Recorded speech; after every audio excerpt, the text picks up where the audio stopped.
All right, and now co-author of the Blue Square Method, Duncan MacPherson. Duncan? Okay, Tyler, thank you, and thanks everybody for joining and for your patience. I'm traveling, and none of my technology is cooperating with me today, so I'm dialed in. So we'll do the best we can. This is near and dear to my heart because I've been spending a lot of time with our clients on strategic planning. I know your role with your clients has expanded in some cases probably quite dramatically, where many of your clients are opening up about what's going on in their life. You're probably in many ways a life coach, maybe a family dynamics advisor, a marriage counselor. It's interesting, some of the stories that I've heard. And of course, I would never trivialize your technical ability and your core competency as a financial professional. That is your foundation, but it's a foundation to build on, not rest on.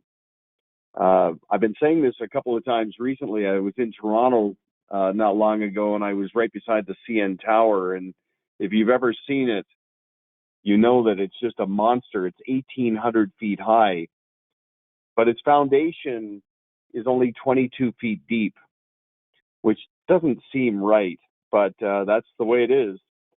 It's very impressive to behold. I'm telling you this because your core competency is your foundation. And what really amplifies your referability, your fee worthiness, client loyalty, and engagement are the things you often do beyond what's reflected in recent statements.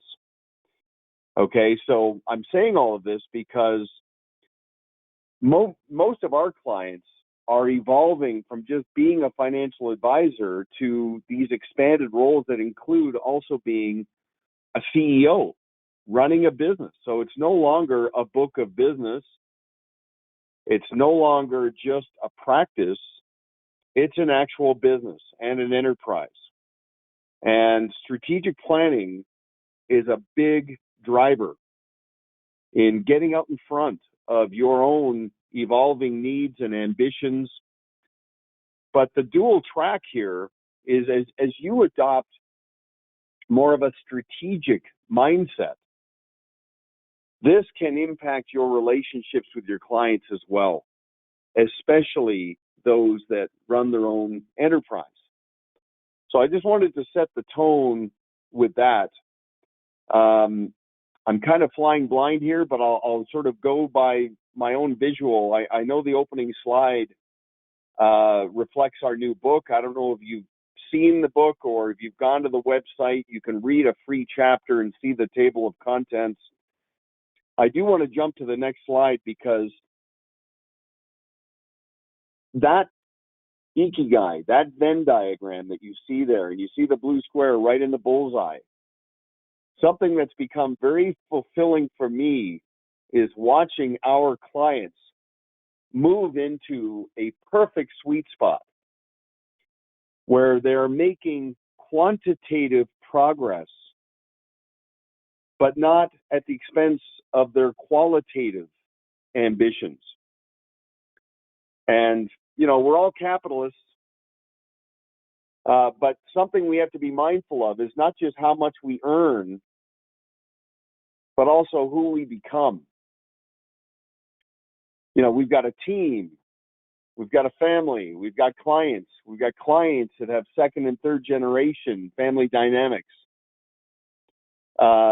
Just being aware of finding that balance between qualitative and quantitative results in and of itself is a great place to be. Now, let me move on. A big part of what I do with our clients right now is goal setting. Okay, so I don't know to what extent you've professionalized your own goal setting approach with your clients. right now is a perfect time to float the idea, at least with your favorite clients, the clients that you have the best connection and chemistry with. When you think about what we've gone through and what we are starting to come out of, and then right into some pretty significant upheaval in the markets, your ability to have a client see past these short-term gyrations and trust the plan and stick to the process, stay invested, and not overreact. That in part is not just because of your technical ability and your bedside manner, but your ability to help them think things through from a strategic planning approach and goal setting. Remember, your financial plan is the how, their goals are the why. Financial planning and panoramic planning serves as the conduit and the bridge through periods of volatility and turbulence. So I want you to think about this in a dual track. W5 is my own personal framework that I have sort of adopted and tweaked over the years. I have many of my clients that use it themselves and with their teams, and many clients that have used their own variation of this with their own clients from a goal setting perspective. So there's a deep dive and then there's a simplistic version. I'm going to give you both. The deep dive is W5. I'm just going to walk through this very, very quickly just to restate and just remind you of the approach. So it's 5 questions, all with W. And in the spirit of investing the past and the future, the first question is to ensure that we don't take anything for granted. What are you grateful for?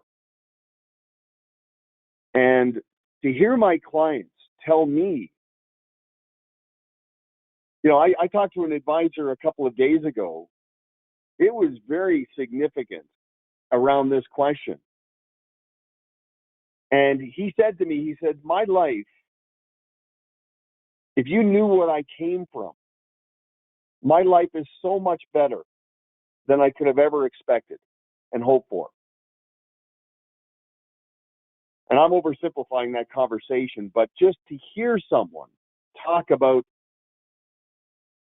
a foundation of appreciation that can lead to aspiration, being happy with what we have while we aspire to the things we want, that's a great place to start. Now,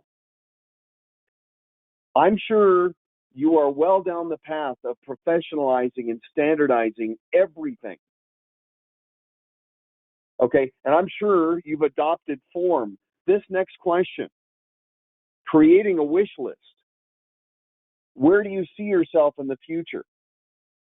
The exercise of getting this out of your head and crystallizing it on paper is so incredibly powerful, and framing it in form. I mean, you can hang up art on the wall without a frame. It's just fine. But you put a nice frame around it, it just really pops. That's why form is so powerful. And again, the key is to convey to your clients that you understand why financial independence matters to them.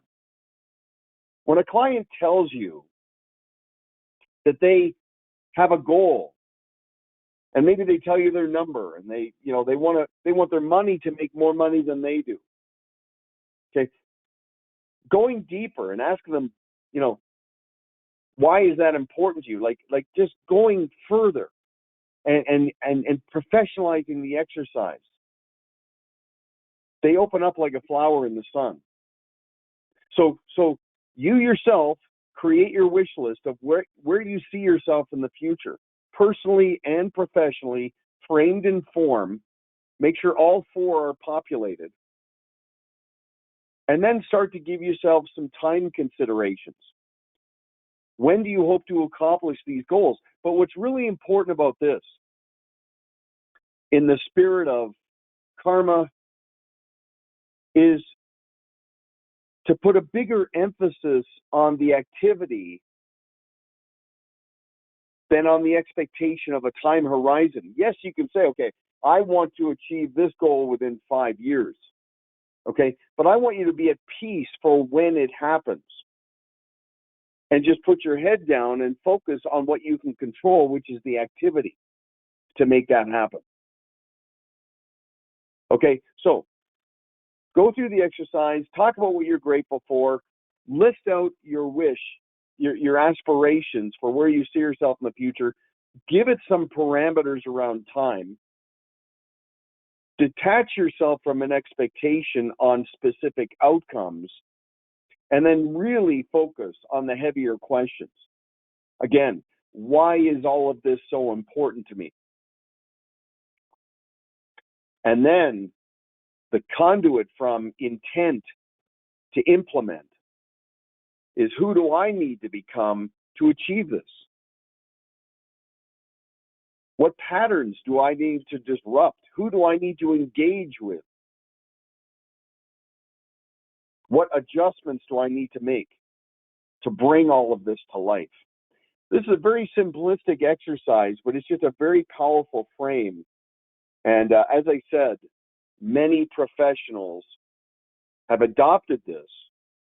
And when they meet with a client for a year-end strategy and tactical meeting, if there's really good chemistry and appreciation for that relationship, this gets put on the table. And it's not a transaction and a one and done. This becomes part of the lifeblood of the relationship going forward, year after year. Now, obviously, we got to get tactical. How will I accomplish my goals? I've been talking for years about the importance of getting clear on your gaps. I did a consultation yesterday, and we wrote out 6 gaps that team needs to address in the next 3 to 4 months. Now, I wasn't trying to find fault or point out errors in judgment or mistakes they were making. These are just little tweaks. But here's what I'm going to encourage you to do. If you follow our progression, jump ahead, and I'm going to invite you to take action and engage with our practice management index. Again, this exercise here of getting things out of your head is so powerful, just as the exercise of investing your time and understanding where you're at, where your gaps are at, and how you can address them. So the PMI, the Practice Management Index, is a solution that will encourage you to focus on 18 key drivers within your business. Now, if you go to the practicemanagementindex.com, you can sign up for this. It's a powerful resource, and not just to know where you stand relative to your peers, but where you stand in terms of your own progression. You'll have to invest about 45 minutes of your time, and this is what it means to work on your business. And then the reporting that's produced serves as a blueprint for you to take action going forward. It's a great exercise. So sign up for the PMI at the Practice Management Index, work through the assessment, and then print out your score and report, or download the outputs that are specific to your situation. And that, along with this strategic planning framework exercise, will ensure that you're on a great path directionally going forward. And I just want to remind you, many people are just trying to get through this period of turbulence. I want it to serve you. I want you to get from it. I want you to come out of it better. You know, there are advisors who are ghosting their clients, waiting this out. There are advisors that are playing defense. You're at such a high level of referability. If the energy you're conveying and projecting to the world is that of optimism, productivity,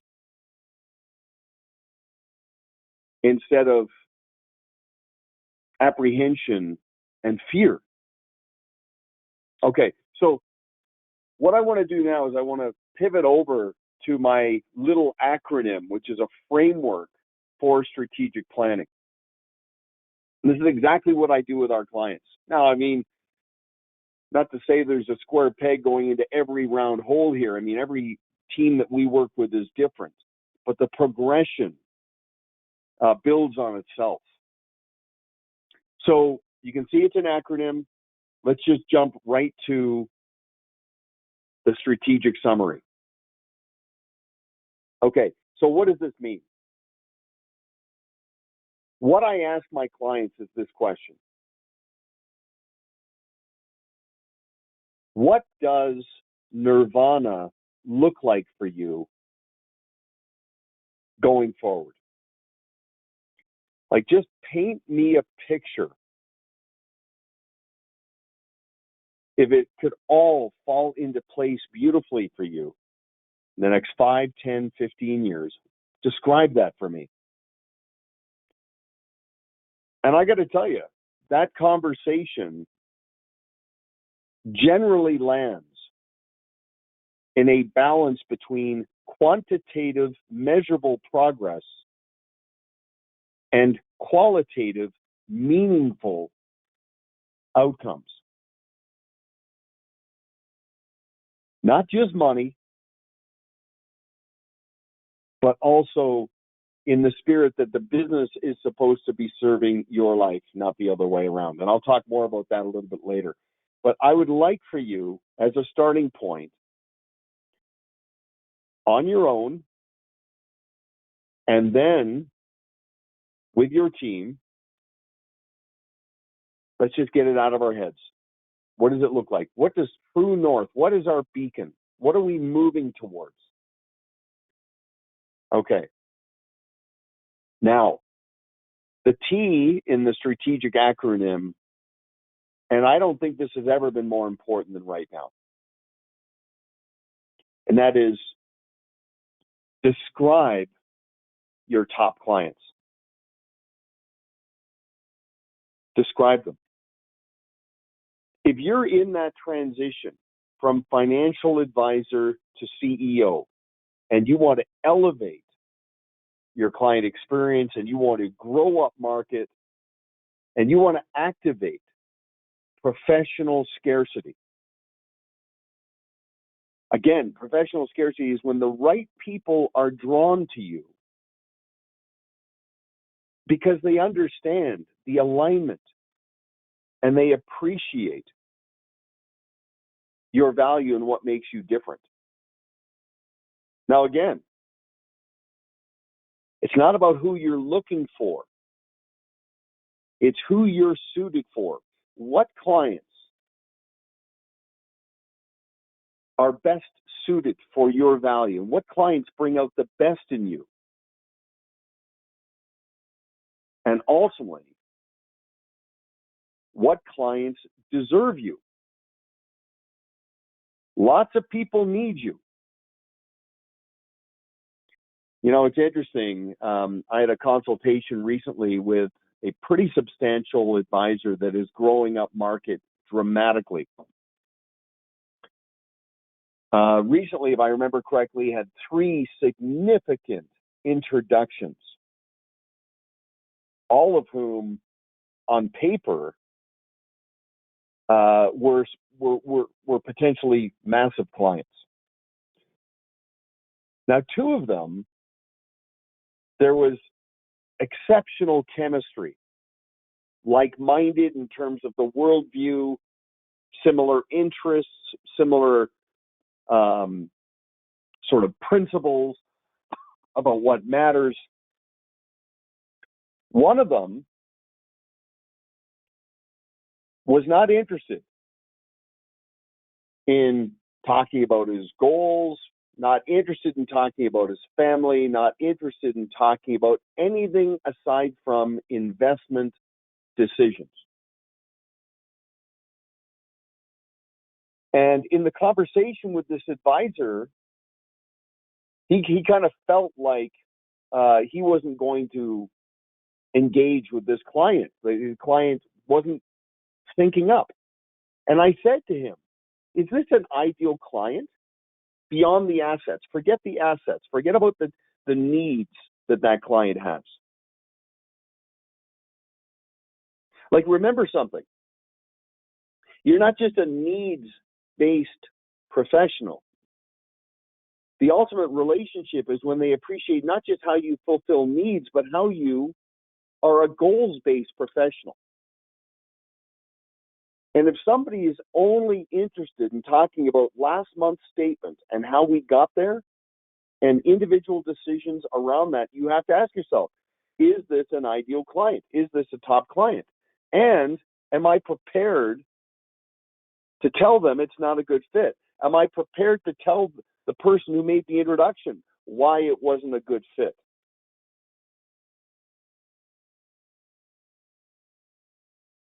These are the things that this exercise helps you get absolute clarity on. And the bottom line is, I don't want you spending time with people who need you at the expense of the people who deserve you and appreciate you. Now, you live by the rules you set.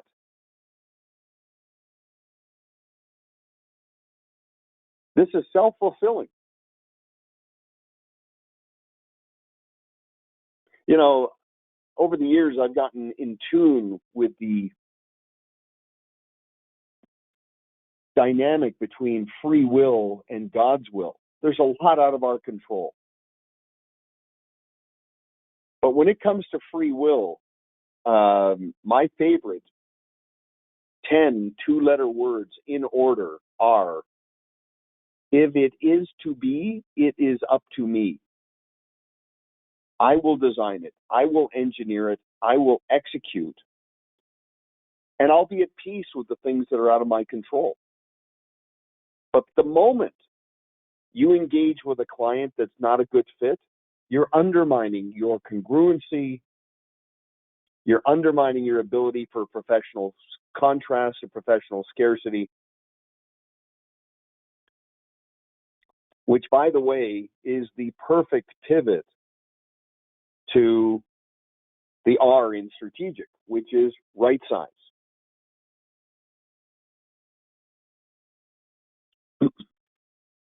So many of our clients are growing down. They're either bringing on a protege, a different person, and they're transitioning the clients that need the advisor to the protege, and it's not positioned as a handoff, it's positioned as an upgrade. It's a different person with more capacity within the same practice and using the same process. And the messaging for both audience is so key. For people you are transitioning, you're positioning that as you're doing them a disservice if you don't do this.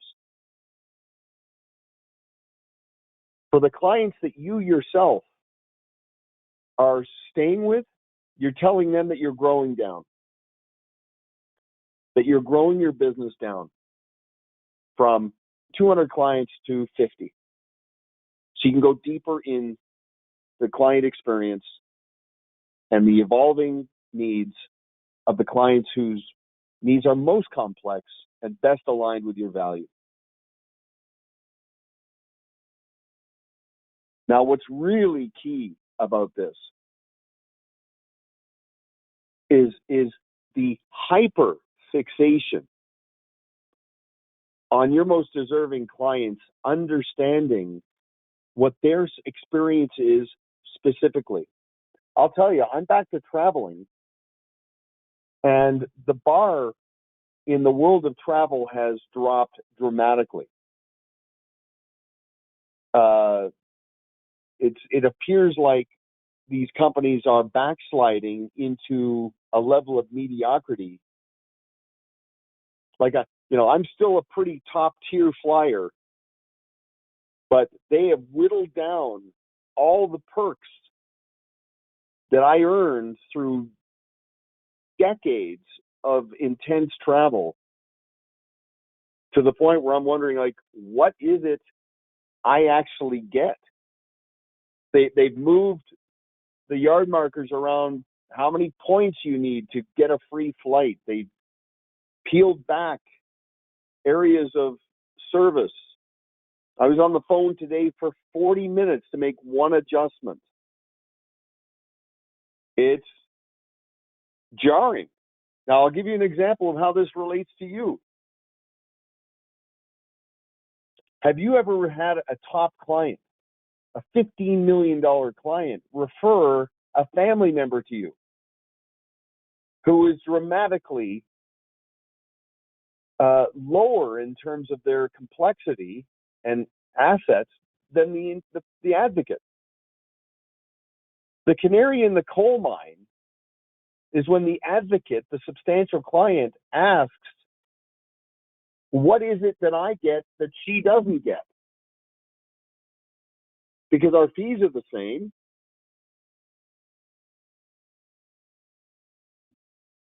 If you ever accept a client that's been introduced to you that is not in sync with your ideal client profile, you have to tell the advocate,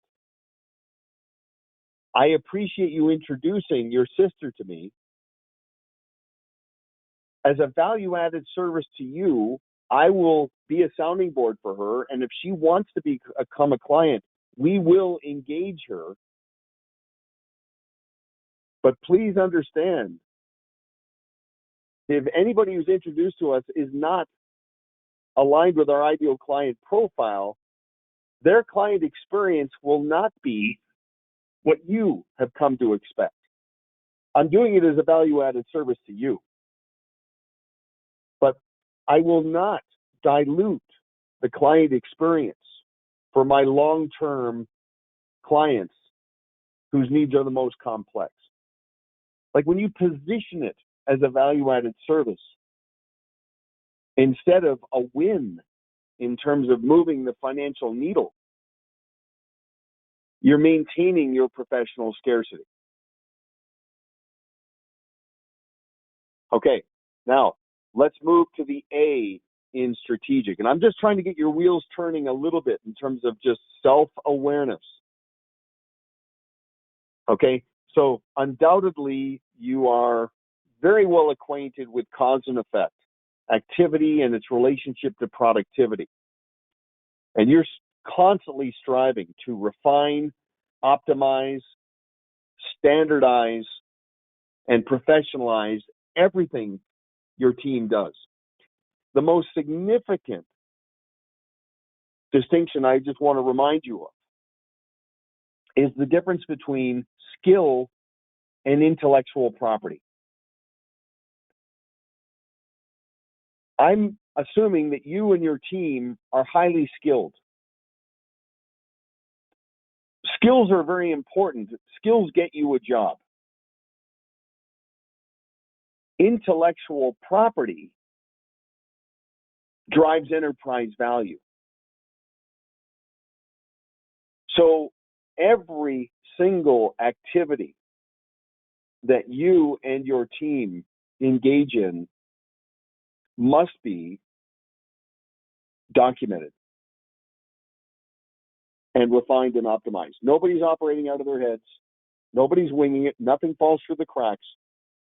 But every investment of effort accumulates It's cumulative as it relates to being invested into your playbook and your intellectual property.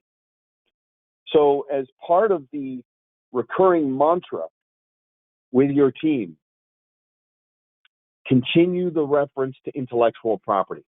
Nothing resides in our heads. We document everything. And then I'll connect that in a moment to how you refine and optimize those activities. Now, something that a lot of our teams are working on right now as it relates to activities is the always on template.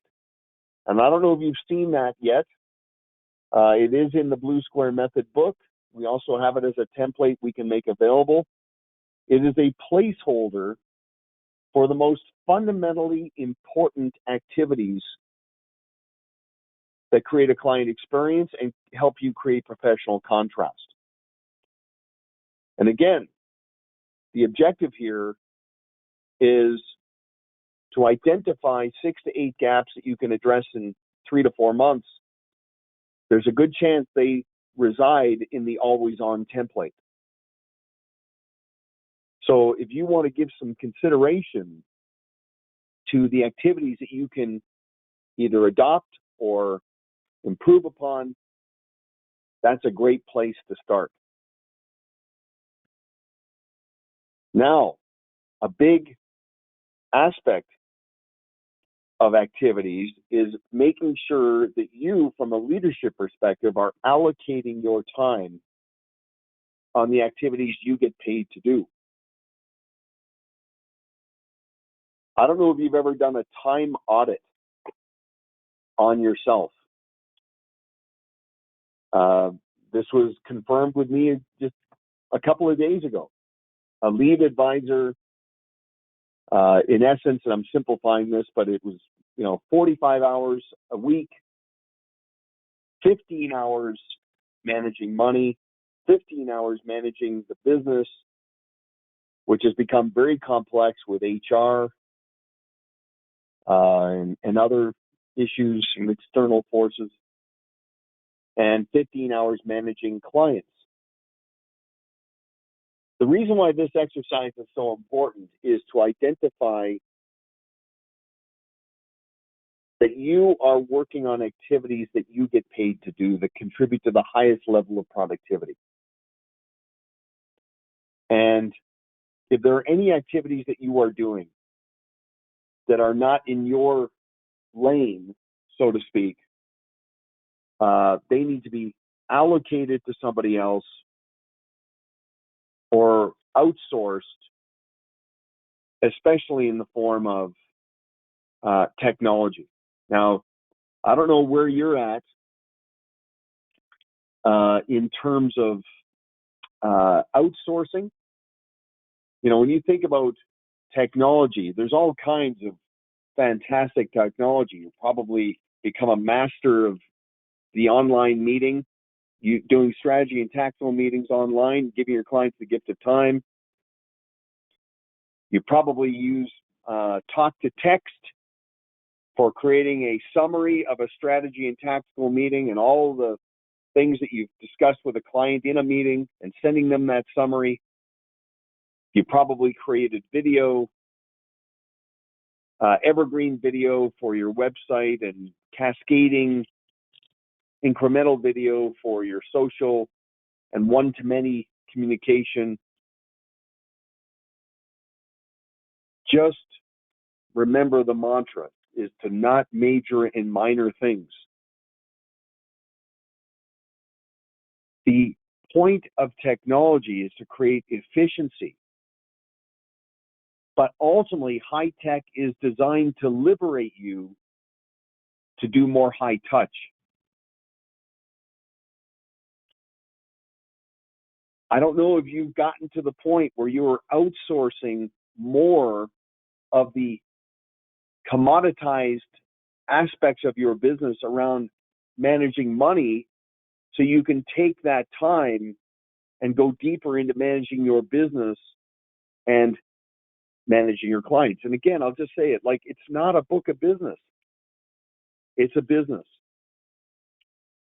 And relationship management has never been more important on so many levels.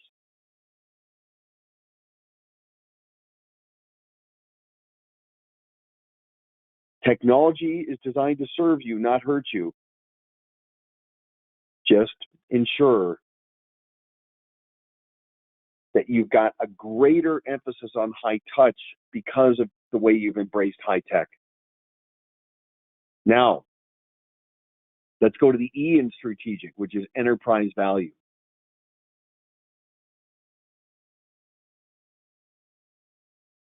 Obviously, there are fundamentally essential elements of how you conduct yourself that impact enterprise value. The one that is getting so much more attention in the last couple of years is your intellectual property and the degree that you run your business like a business, not just your recurring revenues and your AUM and EBITDA and all of these foundational elements, but as a fee-for-service, knowledge-for-profit professional. Understanding that working on the business means every investment of effort you make contributes to this force multiplier of outcomes.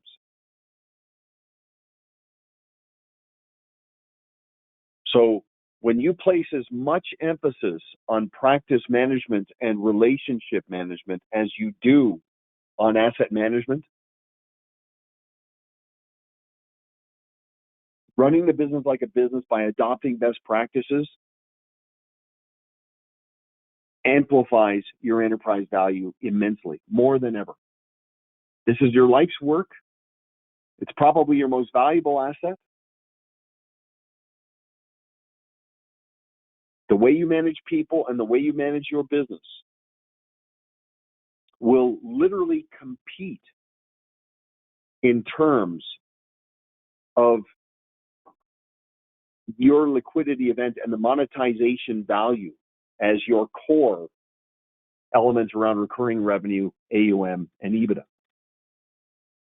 That's why the IP is so incredibly key. That's why everything has to be documented, ultra clean, and it also, and that's a perfect pivot to the next letter, which is growth, showing a growth trajectory where you have achieved plateau avoidance.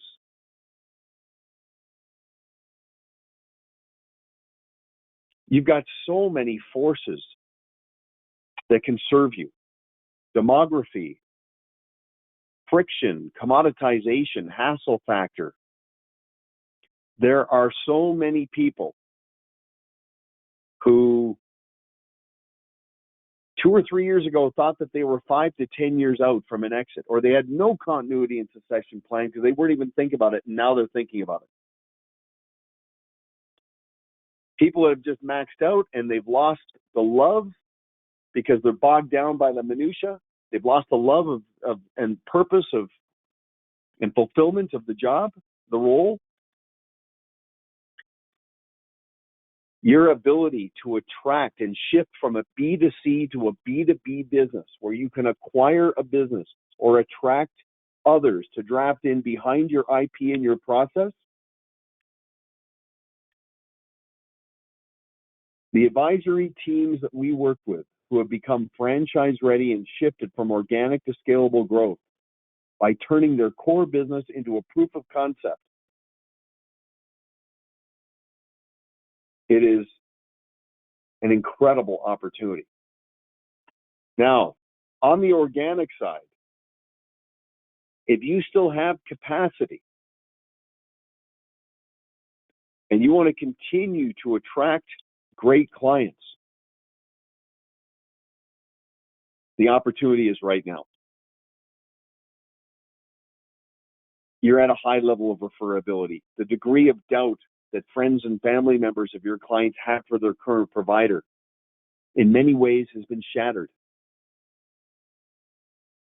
So go back throughout the rest of this year and carry it forward into the first quarter of 23,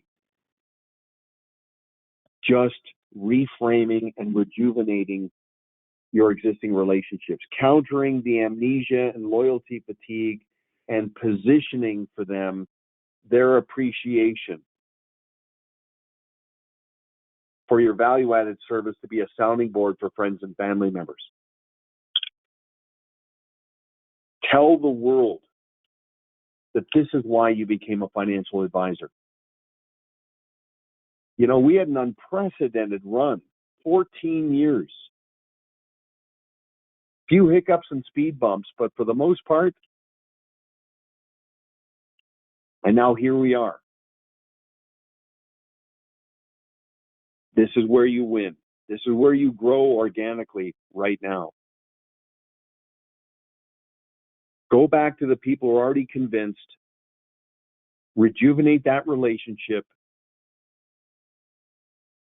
and explain to them that you'll be available to speak to a friend or a family member as a value-added service. Tell stories about the people you've been introduced to and why. Tell them why your clients are advocates, not just because they believe in you, but because they feel they're doing a friend a disservice. They're advocates for their friends.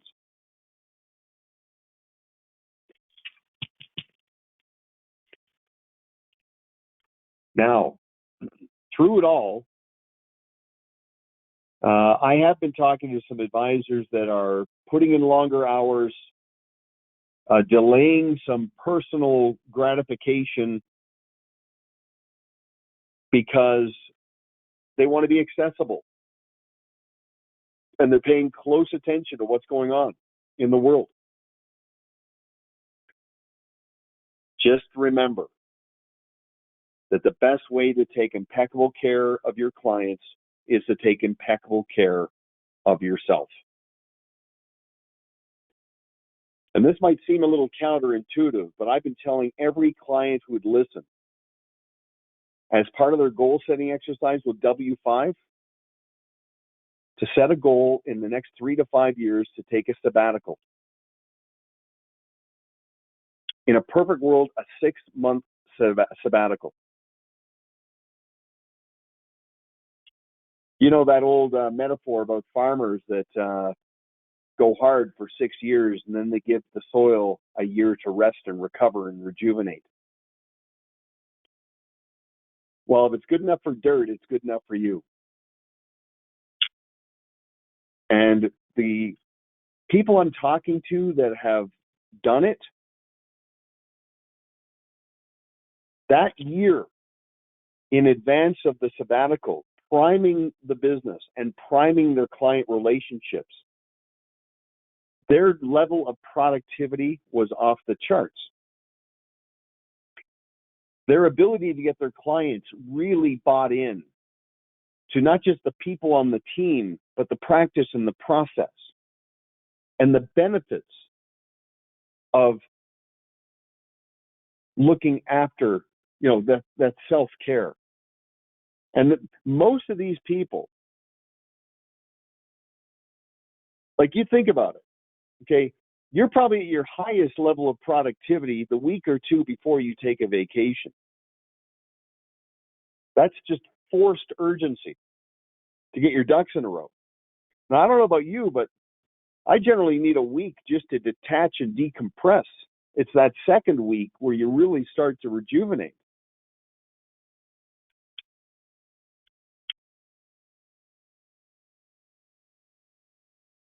And most people, they're in touch but out of reach, which means they're in touch with their team as they're away, but the only interaction with clients is through basically social media updates in terms of what they're up to. And the feedback from clients who bare their souls and say, you know what, I should do this. I've been going hard. I'm probably at diminishing returns. At least 3 months, like a season. In a perfect world, 6 months. Just putting it on your wish list has an energy of its own. Doing it and coming back, and I'm telling you, everybody tells me that 3 to 6 months was gone in a blink. But the degree of engagement the culture they created with their team. And I mean, I'm not saying it's always perfect and without little issues, but I've yet to hear somebody tell me they regret doing it. Make time for yourself. Schedule things that rejuvenate you to push back any dread or apprehension and just restore your sense of purpose and fulfillment. It's not a job, it's a calling. You don't have to do it, you get to do it. The impact you have on people's lives is immense. I just don't want a client's happiness or a team member's happiness to come at your own expense because of your own personal self-sacrifice. You can't pour from an empty cup. And I was told, when you fill up the cup, that's as big as it gets. When you fill up yourself, it keeps going. It keeps growing. You fill up a cup with water and come back a week later, it's evaporated. You got to top it up. Well, there's no limit to how much you can top yourself up. And with that, part of that balance is participating in the community. There's a lot of hardship out there, and I love community-oriented groups and services that are right on the ground with minimal layers of bureaucracy in between the money and the fulfillment. Partner with your team, partner with your clients, find ways to ease the burden of others because it's tough out there, as you probably already know. I am on the prowl looking out for people where I can just basically demonstrate the fact that I care. Not just saying the words, but actually acting in small little gestures. I think these next few years, I mean, there's going to be some gut punches, but I think it's going to be awesome. But that's just my personal impression and interpretation. Now, you're probably already in a pattern. Now, if you're by yourself, this exercise in and of itself, just for you personally, just to force you to think it through is worthwhile. If you have a team, you're probably already in that pattern where you're meeting daily for 5 minutes to huddle, to talk about wins and issues. 5 minutes, every day scheduled. Same time, non-optional, this is happening. 1 hour a week, scheduled. As important as any client meeting, this is where we work on our business. And it's incremental. It builds on itself. 2 hours once a month. Half a day once a quarter. At a minimum, a full day off-site once a year to work on the business. To invest the past into the future. So nothing profound or earth-shattering here, just a focus. People that are transacting, they're getting bogged down and they're looking at life through a keyhole. People who are building something, building a plan, building advocacy, building enterprise value, building intellectual property. I mean, how high is high? Wherever you are in your spectrum between contentment and ambition, being happy with what you have and still aspiring to what you want to become and achieve.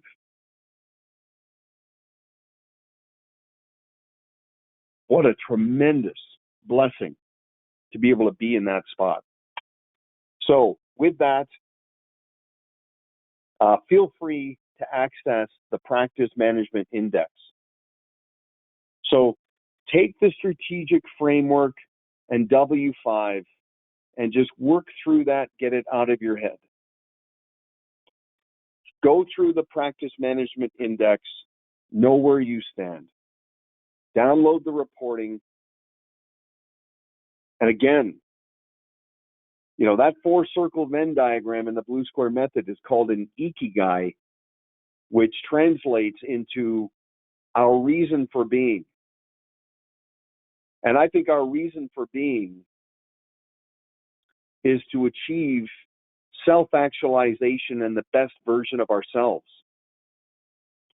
The thing I love about this industry is it's an environment of co-opetition. Okay, and co-opetition means, yes, you're part of your frame of reference is what others are doing and achieving, and that's the bar, and you want to exceed that. But also, it's just becoming better than your former self. And your clients, I'm telling you, they're craving this. There's so much noise, so many distortions. When they see that you're the voice of reason and the fountain of optimism, they know they're in good hands. You are their safe harbor. And they feel compelled to share that with others. That's what advocates do. And I'm telling you, you can add this level of ability and strategic planning to your expanded role as a financial professional. Because remember, at the end of the day, money is a means to an end. The money you manage for your clients is a means to an end. It's not what it is, it's what it does. Remember Steve Jobs, he said, never talk about the product. Talk about what it does. Let the client understand what it will do for them. Not what it is, what it does. Your value, what does that do for people? You've got second and third generation clients. I mean, who else gets to say that in business? It's so rare. You live here every single day. It's easy to take some of these for granted. We are so lucky. So let's honor our good fortune by taking nothing for granted and seeing how far we can take this.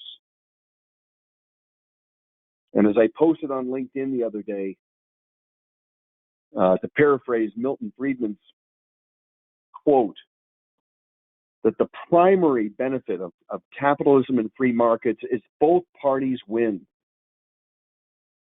And winning doesn't just mean how much we earn and how much we have, but it means who we become. And who we become is impacted by the people we're around and we associate with. Just remember how meaningful that is.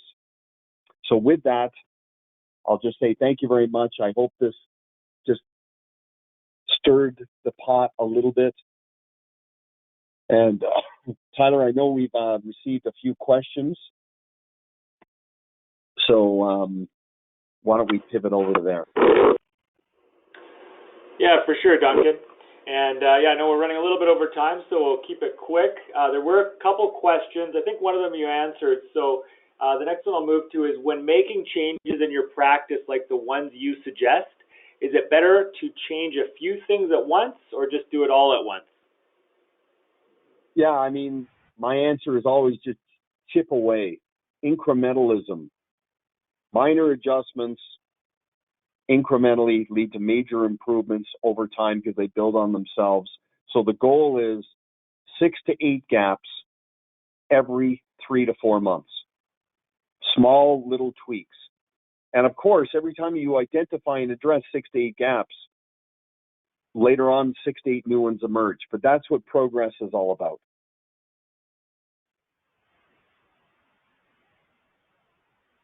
Okay, great. And then one last one I'll read here. What January outreach could be positioned to clients coming off extensive outreach in both November and December while still standing out? Yeah, it's a great question. And I'm a big fan of future pacing. And one of the biggest developing unmet needs among your most affluent clients are issues related to their offspring. their kids. So I don't know if you've looked into the whole concept of next gen reading, devouring information about what happened when money goes into motion, understanding what's going on, and how much more complex it is for your clients' kids today, and some things that are being neglected, like offer your clients to do a Zoom meeting for their kids to talk about their mindset and vision about money and financial planning. Develop a relationship with your favorite clients' kids and just offer that value-added service. And just remember that there's some perils out there. I mean, I'm sure you've read the sheepdog principle or the frog and the scorpion. Part of your responsibility and your good fortune is to help your clients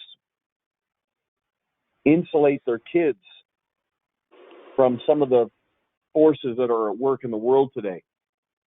And part of that just comes from awareness. And of course, being financially independent, having pride in productivity, like these are just little nuances that you can convey. So just if that lines up with you, look for ways to do that. We've got many clients that are doing that, and it's landing with very, very favorable impact. And if somebody wants to talk about that more, then just see me on LinkedIn, and I can give you some specific strategies and best practices around that.